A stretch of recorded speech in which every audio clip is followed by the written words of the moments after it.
this is an iHeart podcast. Guaranteed human.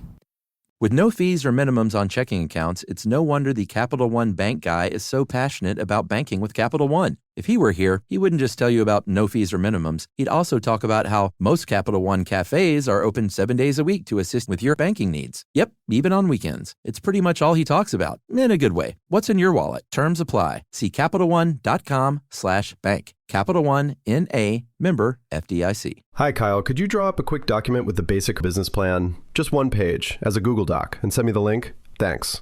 Hey, just finished drawing up that quick one-page business plan for you. Here's the link. But there was no link. There was no business plan. I hadn't programmed Kyle to be able to do that yet. I'm Evan Ratliff, here with a story of entrepreneurship in the AI age. Listen as I attempt to build a real startup run by fake people. Check out the second season of my podcast, Shell Game, on the iHeartRadio app or wherever you get your podcasts. Brought to you by the reinvented 2012 Camry. It's ready. Are you? Welcome to Stuff You Should Know from HowStuffWorks.com.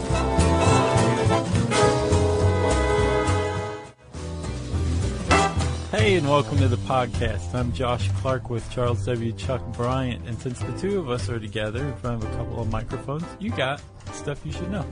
That's right. Is it an award that we won on iTunes? At the very least, we won a vote. Yeah, the vote-winning podcast. Yeah, popular podcast. That's what we can call ourselves. Yeah, have we won an award? Are we award-winning? No? Nope. Okay. Maybe someone at home will make us an award and send it in. We've been awarded a podcast, so we are award-winning. There you go. Yes. Yes.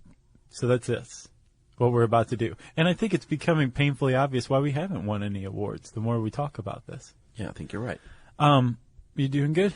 I'm great. You getting psyched for Comic-Con? It's Yeah. coming in like 2 days, dude. Well, by the time this is out, we'll be like long since have pooped our pants on stage and laughed at. Yeah. Yeah. The horror. Mm-hmm. Yeah. I'm excited, though. Sure. San Diego. Let's do it. Yeah. Let's go right now. Yes. Just wait a day. In the meantime, Chuck, I have a proposal that we speak about the Musketeers. Let's hear it. The intro, that is. Oh, the intro. Yeah. It's like, I'm not handling this one by myself. Just take it away. God, can you imagine how long that episode would be? If I just discoursed on the Musketeers alone without you, it'd just keep going and going. An infinite loop. Hey, have you ever heard of a little candy company named Mars? Yeah. Nowadays, I think it's M&M's Mars, but back then it was just Mars. My stars, my stars. How does Mars make such wonderful candy bars? How old are you? I'm 41, and my grandfather used to say that. It brings back, like, great memories. That was, like, one of the things Granddaddy Mills did. Oh, I'm sorry to tarnish it with sarcasm. No, that's all right. Okay, well, this company, Mars, that your grandfather liked, and rightly so. Sure. Mars Bar is one of the greatest all-time candy bars ever. You're crazy if you say meh. What's in a Mars bar? Nougat, caramel, almonds. It's just this great melange of flavors. The almonds are what really do it. Meh. It's like the thinking man's Snickers. Throw some peanut butter in there, and I'm on board. Hey, I'm with you, too. Okay. Well, this is long before anybody ever thought to put peanut butter in anything besides maybe a sandwich. Right. It's 1932. The Mars Company released a candy that they called, very appropriately in my opinion, the Three Musketeers. Okay. Today, you pick up a Three Musketeers bar, you're like, what the hell does this mean? Yeah. Back then, you could very easily figure out what it meant because it was 3 pieces of milk chocolate covered nougat in 3 different flavors: vanilla, chocolate, and strawberry. Really? Hence, Three Musketeers. 3 different pieces, 3 different flavors. So it was 3 different flavors all in one single wrapper. Yes. That's pretty ingenious. So, like, you pulled the wrapper back and you're like, oh, there's 3. Like, which one do I want Like, first? what a value. Which Oh, one yeah. do I want to give to my little brother? It was, you give your little brother probably the strawberry one. Oh, is there? Yeah. Strawberry, vanilla, chocolate. It's So like Neapolitan. Sure. I didn't realize that. I had no idea that there were 3. It makes sense now because now when you open it up, you're like, I don't get it. It's one candy bar. That's what I'm saying. It's named after a novel, a classic novel. Yes, it is. Thank you for that segue, because I didn't know how I was going to get out of this one. There you have it. I'd whip myself into a quagmire. Today, the classic novel. Today, we've got Three Musketeers that are just the chocolate nougat. We have a classic novel written by Alexandre Dumas. I checked pronunciation. Don't even try me on that. I listened to a Frenchman. That's you. Oh, really? I listened to a Frenchman say it. There's this website called Forvo.com. Yeah. It's people's names. I had Not someone just send words, that it's in. names. It's awesome. Yeah, it is. And one thing I realized reading this is I don't think we don't get a lot of mail from the French. No. You ever notice that? Mm-hmm. Yeah. I wonder why. Do you think that there's probably not a lot of French listeners? No, I don't think so. Okay. We're beneath them. Yeah, I don't think we're hitting their wheelhouse much. Like podcast. Exactly. Not just podcasts. I think podcasts, like Marc Maron's huge in France. But then again, so is Jerry Lewis, so. I guess if I was sitting around a cafe, like, by the river drinking wine, I wouldn't have an iPod anywhere near me. I wouldn't. I would throw it in the river and just, like, live my life. You know where we are huge is India. True. Which is awesome to me. Agreed. Hey, India. Let's talk about the Three Musketeers, right? You said it was a novel by Alexandre Dumas. Yeah, I mean, the really quick one-sentence summation is Hick, adventurer D'Artagnan, moves out of the sticks, and because he wants to join the famed Musketeers, the Guard. The Musketeers of the Guard, yes. The King's, basically, Secret Service right-hand men. Yes, special He wants forces. to join them. He goes there. He meets the three Musketeers, Athos, Porthos, and Aramis. And he eventually works his way into, I guess, to be the fourth Musketeer. Well, he presents himself with the opportunity to prove his valor and his courage and his skill by basically hanging around them. Yeah, and along the way, there are duels, and there's some lovemaking. Yeah, I think this is the only article on HowStuffWorks.com that has the word lovemaking. Fighting, adventure, and lovemaking. And it's hyperlinked, too. Is it really? Yeah. To what? I would imagine sex. To an article on sex? Yeah. Okay. That was a great summation. There's no need to read the Three Musketeers or any of the other works by Dumas that feature the Three Musketeers, including the Man in the Iron Mask. Oh, was that him? Yeah. I didn't know that, but I kind of figured, you know. Like, who else was writing that stuff?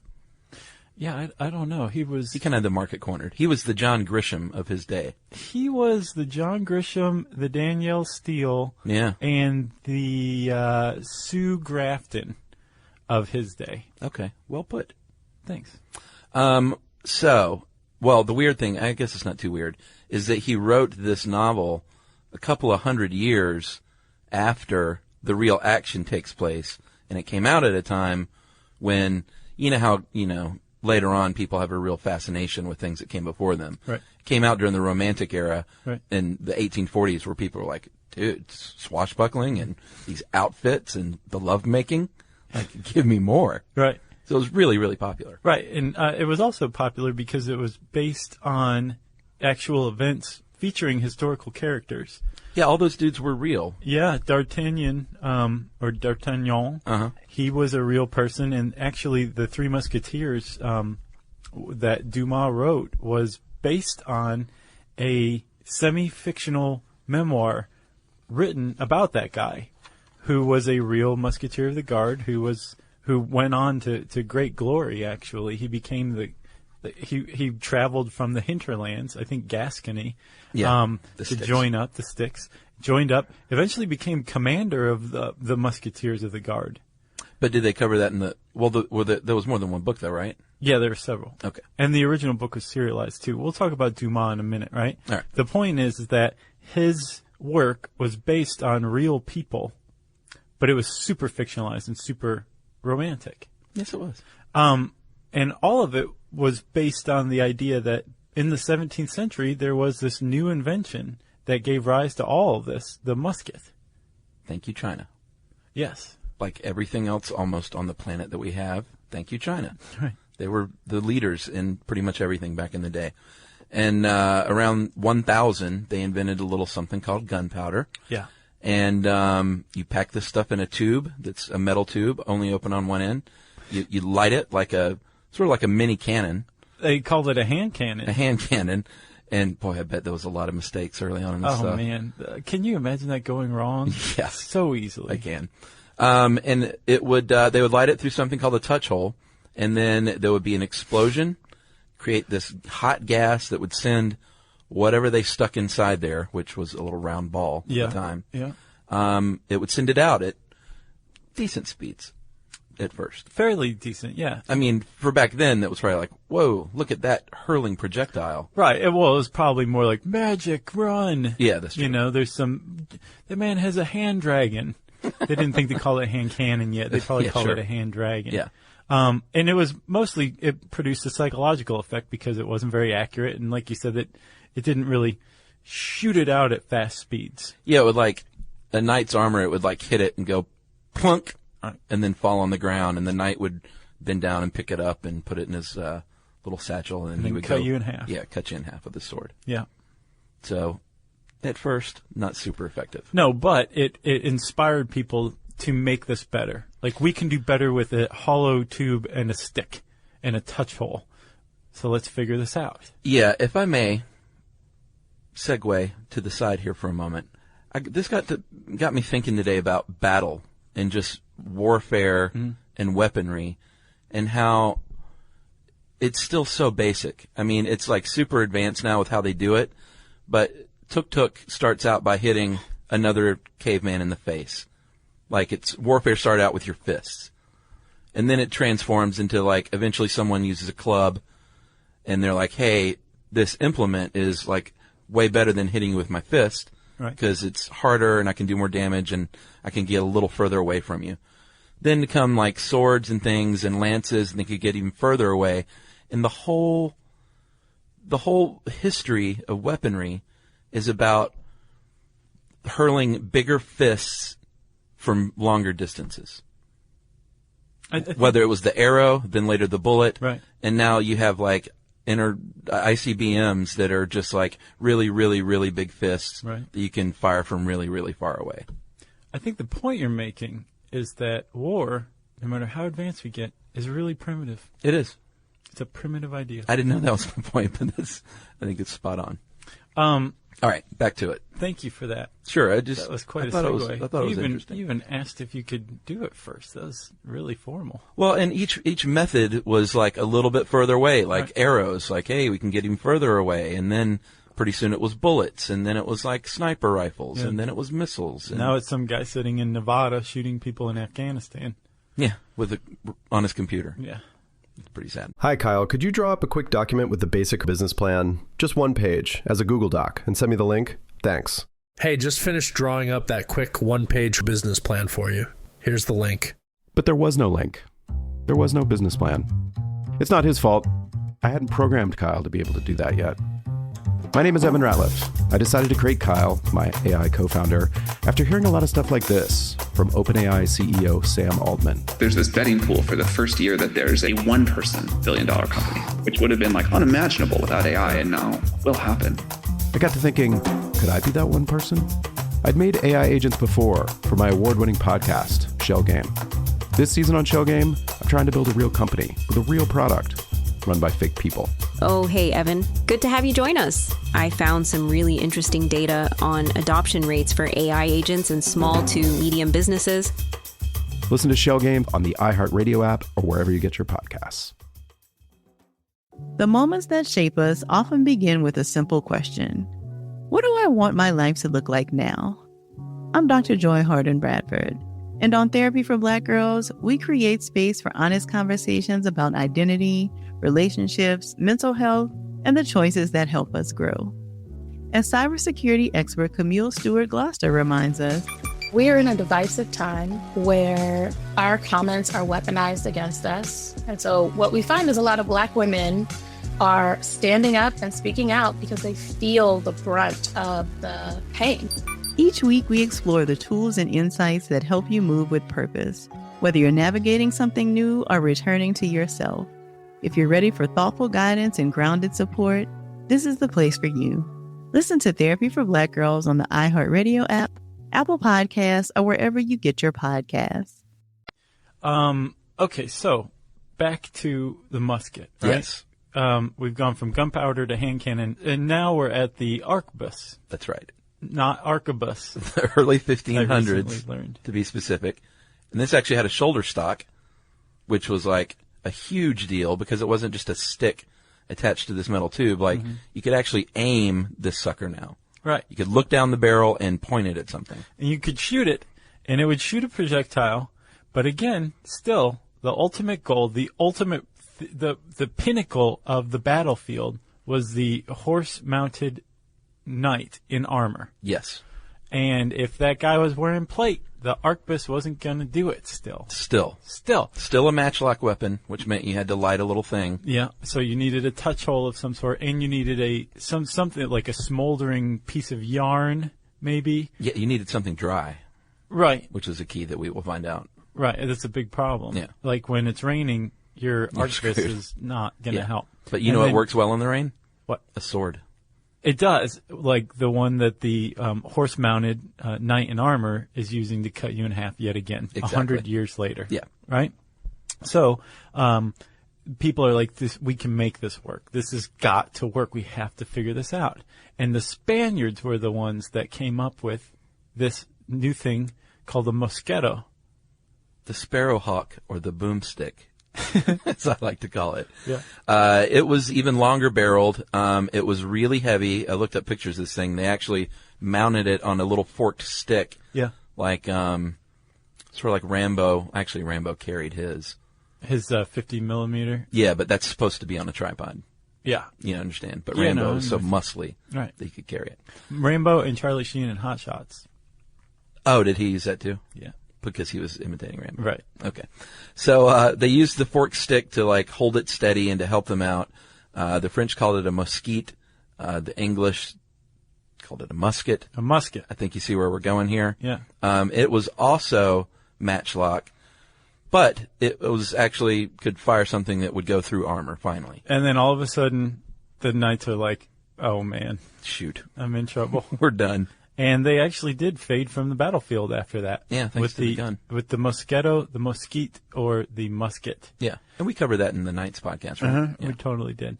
So then they're like, okay, we figured it out. We got the knight down. The problem is like this thing requires a forked stick to aim. Yeah, it's like 20 pounds. Yeah, and you need a pikeman, another soldier, who has an 18-foot spear. Yeah. To protect you while you're reloading. I would want 2 pikemen.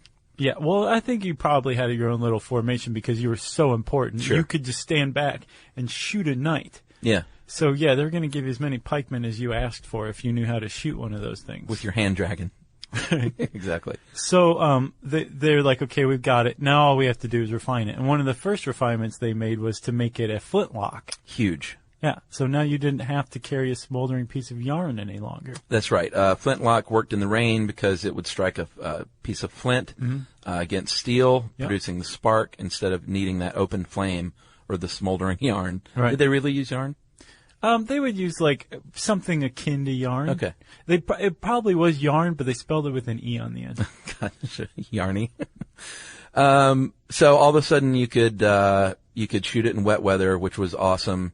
And because the knights have sort of gone the way of the dodo, it didn't have to be a 2-inch iron ball that you're shooting. So that means that the gun itself can be smaller. Everything can be smaller and lighter. Right. Very big deal. So now we're starting to see like the kind of thing that the Minutemen used in colonial America. That's right. For those of you into that era, you'll know what I'm talking about. And then they also got rid of the pikeman by attaching a bayonet to it.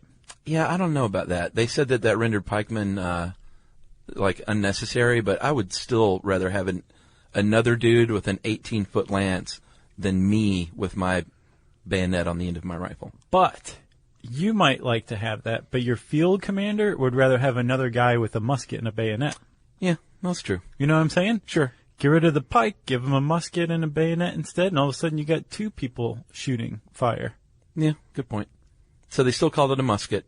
Yeah, and technically anybody who had a musket and used a musket in battle was a musketeer. I bet a lot of guys like to throw that word around back in the day, too. Yeah. Like, I'm a musketeer. Right. And then the other guys would say, you're not a real musketeer. Right. A real musketeer, Josh, as we mentioned earlier, personal household guards, of King Louis the 13th? Yeah. And apparently was he the one who founded it? Yeah, he formed the Guard officially in 1622. The Musketeers of the Guard. Like, they had to add the extra couple words so that you didn't just think there was some schmoes with a musket. Exactly, because everyone with a musket at that point is, like we said, bragging about being a musketeer. Sure. Yeah. Because this is like high technology at the time. Oh, yeah. And it stayed that way for a century. Like, from the musket, the flintlock musket that any infantryman could carry with the bayonet was introduced at the beginning of the 18th century and like all the way up to the 19th century. Like, that is what people used. Yeah, and then that just like became the AK. a rifle. I mean, it's not. Sure. I mean, it changed somewhat, but like as soon as China invented gunpowder, it was all over. Yep. People would be dying left and right. Yep. Sadly. Yeah. All right. So these are, like we said, these were sort of like special forces, secret service, the private guardians of the king and his family. Yeah. Very important because in France during the 17th century, the early 17th century, it wasn't like a party going on back there. No, and actually, a lot of troubles. Louis XIII, his father, Henri IV, I believe, was assassinated, and Louis XIII he ascended to the throne. He became king at age 9. I was like the boy kings. That cracks me up. Yeah, and he had like a child bride, Anne of Austria, I believe her name was, and I guess overseeing this whole thing was a guy named Cardinal Richelieu. Yeah. So at this time, and this was, I think, fairly correct, there was a lot of internal civil strife in France. Religiously based. Yes. The French were also battling the Habsburgs of Austria. And within his own house, Louis XIII was having to worry about the Machiavellian, which was new at the time, machinations of Cardinal Richelieu, basically his Dick Cheney. Yeah, but a Dick Cheney with like an eye on the throne. Yes, so his Karl Rove. Yeah, it's very Games of Thrones-y. Yeah, I don't know if you watched that or read it, but no, I've heard of it though. Yeah, I've seen there's like a throne made of swords. Done. It's really good stuff. Yeah, I'm sure. Yeah. All right, so the Musketeers were there. They're guarding the king. A lot of religious upheaval. Yeah, that was the big one. Yeah, French Protestants saying, we don't like you Catholics. Catholics are saying, we don't like you Huguenots, which were the French Protestants. Right. And so there was a lot of warring going on. So the king needed these, like, super specialized, and these dudes were, they were bad. Yeah. They were like the tough guys of the time. Right. Even though they were dressed up in frilly clothing. It's true. That apparently struck fear into the hearts of their enemies. Yeah. They're like, look at the deep blue, that gold embroidery. But they were highly trained, and their morale, or their esprit de corps, was legendary. Yeah. Evidently. Well, they were also expert swordsmen. They were called musketeers, and they knew what they were doing with a musket. Sure. But day to day, they had a sword by their side, and they could take your head clean off with it. Yeah, and they did. In the book, you're going to see a lot more sword fight, and in the movies they've adapted than any kind of musket play. Yeah, supposedly in the book, muskets are they show up a few times. They're only fired a few times, but the rest is all swords and swashbuckling. But they were still musketeers. Right. So, and the reason, again, they were musketeers because this was cutting-edge technology at the time, and if you were somebody who was really proficient with a musket, you were somebody special. Yeah, you also had to be, you didn't have to be, but it helped out if you were an aristocrat, a nobleman. You didn't have to be loaded, but you had to kind of run in those circles. Right. Or you're never going to get picked up. Yeah. To be one of the, 150 to 300 yeah, that's at a time? That's the most and the least they ever had operationally. And they were actually, like, this is real life we're talking about. Yeah. They were formed in 1622, I believe. Yeah. And they ran all the way into until 1816. Yeah. When they were disbanded due to a lack of funding. I know, and I saw they rebanded a couple of times after in subsequent years, and then disbanded again, and then eventually they all went on to solo success. Yeah. As artists, entertaining recording artists. Yeah. Yeah. The Aramis, he had a nice line of deodorants and personal fragrances. Did he? Yeah. So now can we talk a little bit about the book and Alexander, what do you call him? Dumas? Dumas. Very nice. Paris, 1820s. Very popular. John Grisham-like in his output. Right. The swinging Paris scene of the 1820s. Yeah. So he was turning out books like he had people writing stuff for him. He was like the Andy Warhol of his time.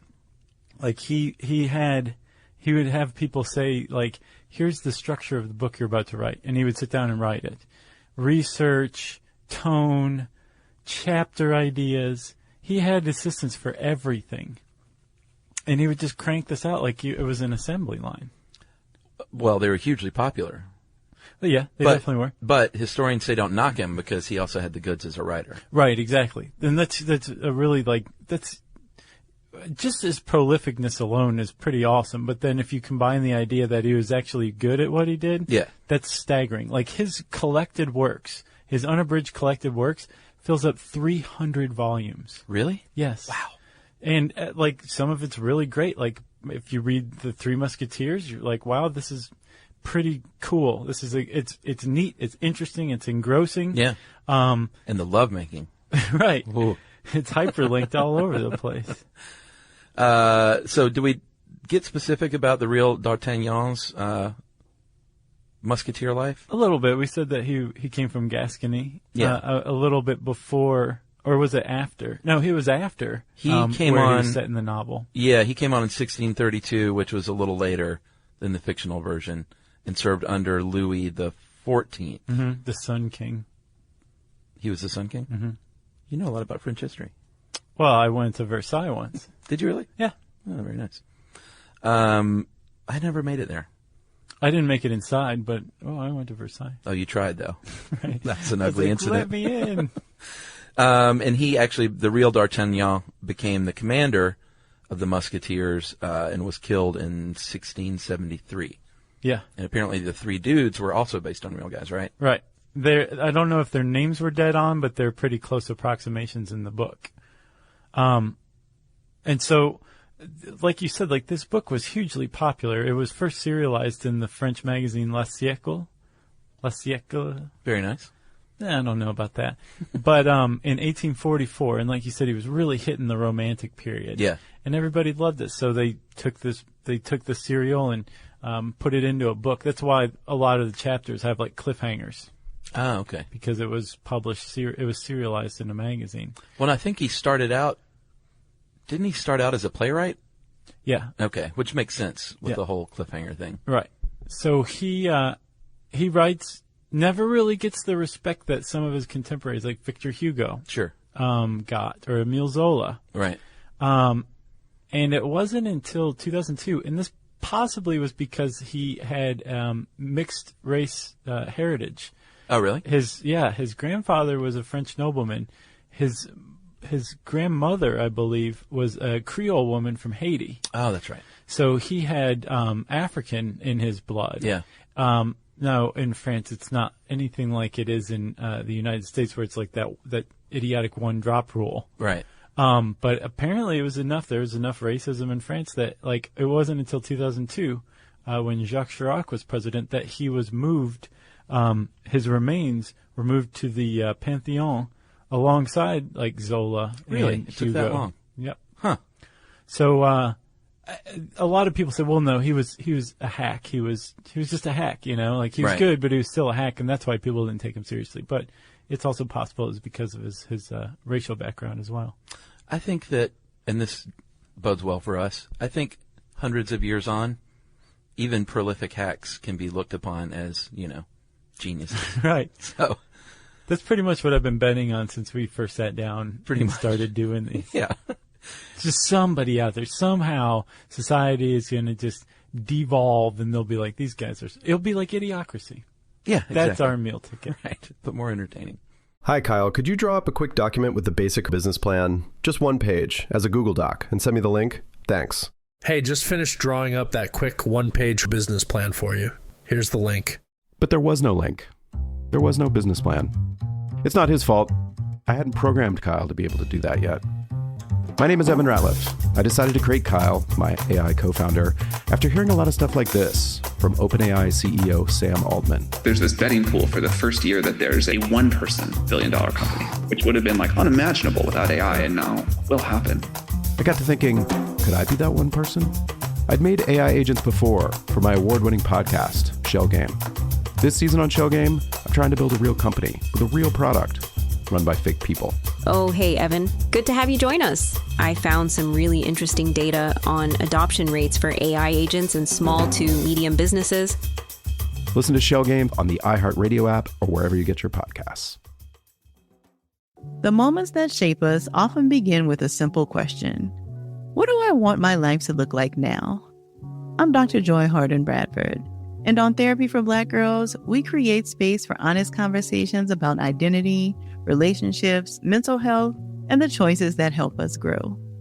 As cybersecurity expert Camille Stewart-Gloucester reminds us, we are in a divisive time where our comments are weaponized against us. And so what we find is a lot of Black women are standing up and speaking out because they feel the brunt of the pain. Each week we explore the tools and insights that help you move with purpose, whether you're navigating something new or returning to yourself. If you're ready for thoughtful guidance and grounded support, this is the place for you. Listen to Therapy for Black Girls on the iHeartRadio app, Apple Podcasts, or wherever you get your podcasts. You got anything else? No, I mean, the rest is history. Great book. Yeah. And I love the story behind the musket and the Musketeers, the real life thing. That was great. Pretty cool. Yeah. You know, I like my history. If you want to learn more about Alexander Dumas and the Musketeers and muskets, you can type Musketeers, Musketeers, into the handy search bar at howstuffworks.com, which means it's time for listener mail.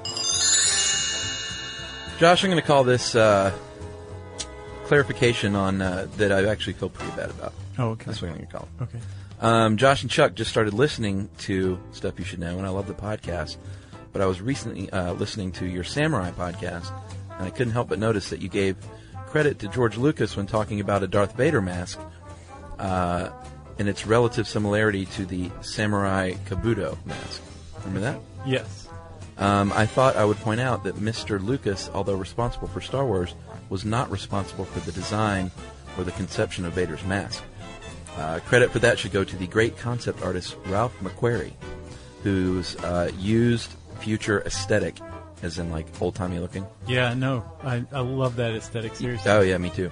It's one of the reasons for the iconic status of Star Wars, and really informed like every great space movie since, don't you think? Yeah, like think about it, like the like a spaceport or something like that. Like all the jet engines are kind of battered and beaten and everything, and every once in a while I'll go to an airport and look and see the planes are just like that, and I'll just see exactly what that guy was doing and how well they nailed it. Agreed. So McQuarrie, hats off to you, and Geiger. Oh yeah, H.R. Geiger's awesome. I'm going to take my hat off to you too as well, sir. And then continue with the email. Okay. Lucas's original script did not put Vader in a mask at all, evidently, and it was Ralph's idea to put a frightening helmet on the Sith Lord. McQuarrie recently passed away, and it would be a shame if his contributions to popular culture were not recognized. And Joe from San Francisco could not agree more, and I'm glad you pointed this out, because movies, although it is a director's medium, are made up of many, many, many people's talents contributing to the end result of the film, and people like McQuarrie are often overlooked with something as iconic as Darth Vader's mask. That's awesome. So thank you for that, Joe from San Francisco. Well done, Joe. Here's to you. Well, yeah, if you have an awesome correction for us, or just a clarification, or if you want to tell us that we were utterly and completely wrong about something, we're always open to hearing that kind of thing, especially if you're nice. Be nice. What's wrong with being nice? Nothing. There's no point in being mean. You can tweet to us at SYSK Podcast. You can join us on Facebook.com at Facebook.com/StuffYouShouldKnow, and you can send us an email to StuffPodcast@Discovery.com. For more on this and thousands of other topics, visit HowStuffWorks.com.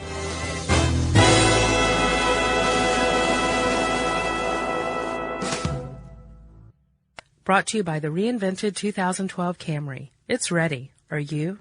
Hi, Kyle. Could you draw up a quick document with the basic business plan, just one page, as a Google Doc, and send me the link? Thanks. Hey, just finished drawing up that quick one-page business plan for you. Here's the link. But there was no link. There was no business plan. I hadn't programmed Kyle to be able to do that yet. I'm Evan Ratliff, here with a story of entrepreneurship in the AI age. Listen as I attempt to build a real startup run by fake people. Check out the second season of my podcast, Shell Game, on the iHeartRadio app or wherever you get your podcasts. Hi, I'm Danny Shapiro.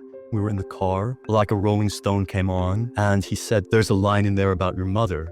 And I said, "What?" What I would do if I didn't feel like I was being accepted is choose an identity that other people can't have. I knew something had happened to me in the middle of the night, but I couldn't hold on to what had happened.